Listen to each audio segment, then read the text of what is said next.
Yo, what's going on YouTube, and welcome back to another Destiny Taken King video. The hype is officially fully in effect right now. Bungie have just dropped another teaser ahead of their live stream tomorrow, effectively telling us what they're going to be showing. And there is so much stuff packed into a 50-second video.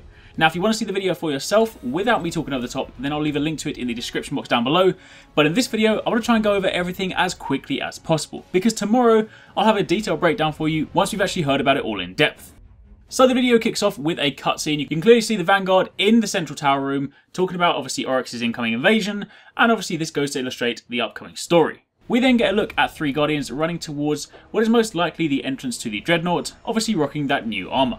And then this screen. Now this is the Megaton. This is the one that I wanted to pause on really quickly to try and show you guys as much as possible. There's so much stuff going on here, but let's try and explain it all. So firstly, on the left, you see the level cap. This is obviously the new level cap in Destiny, and it's all through XP. Light is no longer a level, it is instead just a stat. So if you see on the right hand side, Light is currently 214. That is not level 214, that is the actual stat that equates to your attack and defense. You can see in the description, it actually says your Light score is an average of the attack and defense values across all of your currently equipped gear.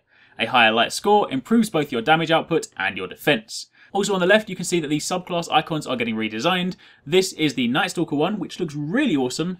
Then obviously moving down to the bottom left, you can see a green ghost shell. So obviously this does go to show that we will obviously be getting the new ghost shells that we have been promised. Then we get a quick look at all the armor down the side, but do note this is rare armor, which is obviously going to be better than our current legendary gear. If you then look at the stats down below for intellect, strength and discipline, you'll see they actually have little notches to kind of indicate how far through the progress bar you are, so that way you can kind of know how effective they are in seconds. And then lastly, down at the very bottom, we get a look at the relic. We still don't know exactly what the relic is, but this is our first time actually seeing a picture of the relic. Now this is a new item that unlocks when you hit level 30, and hopefully tomorrow we'll actually find out what it is. Then on the next screen, we get a quick look at the Crucible Handler. You can see the new legendary marks, which are going to be replacing both Vanguard and Crucible marks. They're instead going to be a joined system, so you can have those together.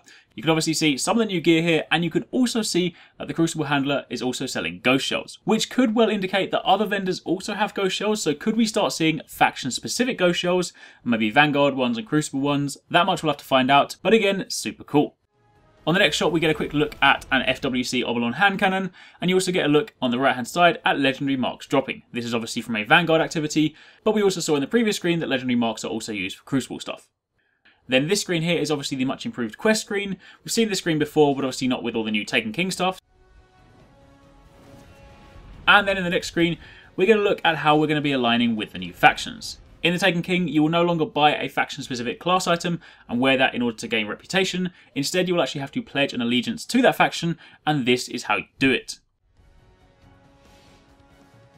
Then this screen here is a really interesting one. I imagine this is what they want to kind of talk about tomorrow. So from the top, you've got a nameplate collection, artifact slot, arms day, exotic blueprints, collections and vaults plural, legendary marks, infusion, shader collections, and level 25 character boost. Now up until now, we knew that the concept of a character boost existed, but we didn't know what level it will put you at. And it seems by reading that the character boost will put you at level 25, which will therefore be the minimum level required to do Taken King activities. And then we see the exotic blueprints page. Now this could well indicate the way in which we're going to be upgrading exotics to year 2. You can see there are a lot of sort of hidden greyed out icons here, which are clearly blueprints that need to be found. So it could well be that in order to bring your exotics up to year 2, you need to actually find the corresponding blueprints. Obviously we'll find this out tomorrow, but that is just my speculation for the time being. The rest of the teaser just shows some gameplay, but there's not really much else to talk about. So, that is a glimpse at what we're going to be getting to find out tomorrow. The live stream happens at 10 AM Bungie time, which is 7 PM if you're in the UK. So I'll be watching that live, and as soon as it's finished, I'll be putting out a series of videos for you guys explaining everything you need to know. So make sure you keep it locked to the channel for all the latest Taken King news. And aside from that, if you did enjoy this video, it'd be awesome if you could leave a like, and obviously let me know in the comments down below what you think about all of this. Thanks again for watching, take it easy, catch you next time, peace out.